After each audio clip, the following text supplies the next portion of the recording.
अस्सलाम वालेकुम। शोबिज़ गुरु में खुश आमदेद। मैं हूं आपका मेज़बान सिकंदर दरवेश। उम्मीद है आप सब खैरियत से होंगे। दोस्तों, आज तकरीबन 1 महीने के बाद मेरी आपसे मुलाकात हो रही है। उसकी वजह थी मेरी तबीयत की नासाजी। मैं बीमार रहा और बीमारी रुखसत होते होते थोड़ा तूल पकड़ गई और उसमें काफ़ी दिन गुजर गए।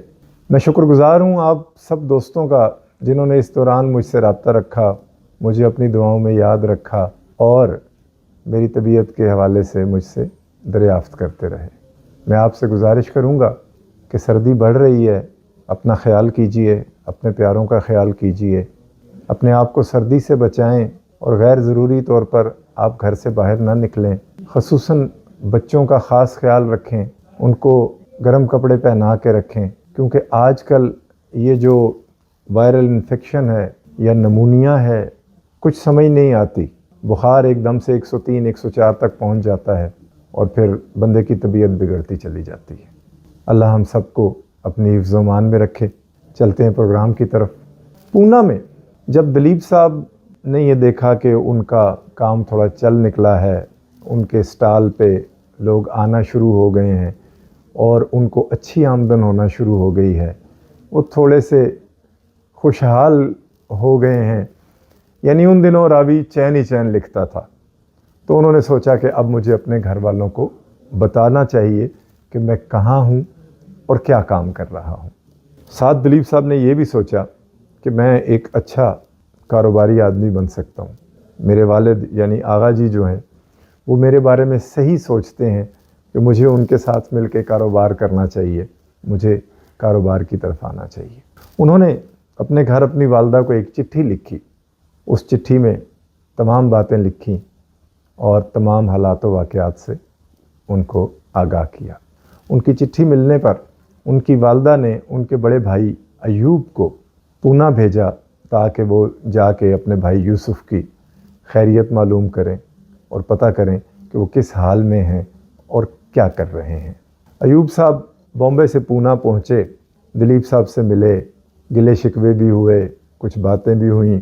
दिलीप साहब कहते हैं सर्दियों के दिन थे, मैं उनको अपने साथ ले जाकर एक नज़दीकी पार्क में हम दोनों भाई बेंच पे बैठ गए और जी भर कर हमने दिल की भड़ास निकाली। मैंने वालदा, वालिद, तमाम बहन भाइयों के बारे में और जो कज़न्स थे उनके बारे में एक एक करके पूछा और यूँ मेरी तसल्ली हुई और मैंने अयूब साहब को मुतमईन करके घर भेजा कि वो वालदा को जाके बताएं कि मैं बिल्कुल ठीक ठाक हूँ और वालदा किसी किस्म का गम फिक्र न करें।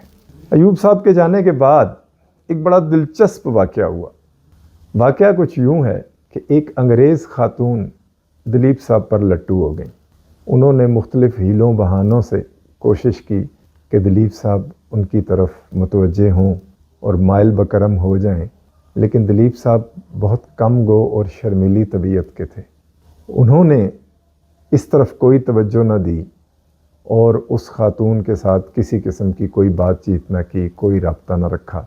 एक दिन दिलीप साहब अपना स्टॉल बंद करके शाम के टाइम पे आराम से सुस्त रवि से टहलते टहलते अपने कमरे की तरफ जा रहे थे, तो उन्होंने देखा कि उनके कमरे का दरवाज़ा खुला हुआ था।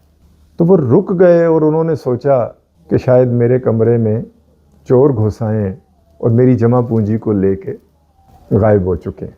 मज़े की बात यह है कि उस वक्त जिस दिन का ये वाक़या है, उससे 2 दिन पहले कैंटीन में एक डकैती की वारदात हुई थी। उस पर बहुत शोर मचा था, पुलिस आई थी, सबको तकरीबन शामिल तफ्तीश किया गया था और सबसे बारी बारी उस हवाले से पूछा गया था। तो दिलीप साहब कहते हैं कि जब मैंने दरवाज़ा आधा खुला देखा, शाम का वक्त था, तो मेरे पैरों तले से ज़मीन निकल गई। मैंने समझा कि जो कुछ मैंने बचाया था, जो कुछ मैंने कमाया था, वो सब चोर लेके जा चुके हैं। मैं जब अपने कमरे की तरफ बढ़ा, दरवाज़े पे पहुंचा, तो मैंने देखा कि सब कुछ वैसे ही था। सिर्फ़ एक तब्दीली आई थी कि वो खातून जो थी वो मेरे कमरे में मौजूद थी। मैंने उनको जब अपने कमरे में मौजूद देखा तो मैं उल्टे पाँव वहाँ से भागा और सीधा मैं गया अपने मैनेजर के पास। मैंने जाके मैनेजर को सारी बात बताई और उसे अपने साथ चलने को कहा। दिलीप साहब نے چونکہ ایک دیندار گھرانے میں پرورش پائی تھی، ان کے والدہ، والد، دادا، دادی بہت مذہبی تھے، اس لیے دلیپ صاحب کا کسی بھی خاتون کو اپنے کمرے میں دیکھ کر پریشان ہو جانا ایک بڑی عام سی بات تھی۔ دلیپ صاحب نے مینیجر کو جا کے بتایا کہ اس طرح وہ خاتون میرے کمرے میں موجود ہیں، تو مینیجر نے یقین کر لیا کیونکہ وہ دلیپ صاحب کو سمجھ چکا تھا۔ اسے پتہ تھا کہ دلیپ صاحب اپنے کام سے کام رکھتے ہیں اور کسی معاملے میں دخل اندازی نہیں کرتے اور کبھی جھوٹ بھی نہیں بولتے، تو وہ دلیپ صاحب کے ساتھ چل پڑا۔ جب وہ دلیپ صاحب کے ساتھ گیا تو دلیپ صاحب کہتے ہیں جب ہم اپنے کمرے میں پہنچے تو دیکھا کمرہ خالی تھا، وہ خاتون وہاں سے جا چکی تھی۔ دلیپ صاحب کہتے ہیں مجھے پھر بھی اطمینان نہ ہوا، میں نے مینیجر کو کہا کہ یار آؤ اس کو ڈھونڈتے ہیں، اس کے پیچھے جاتے ہیں۔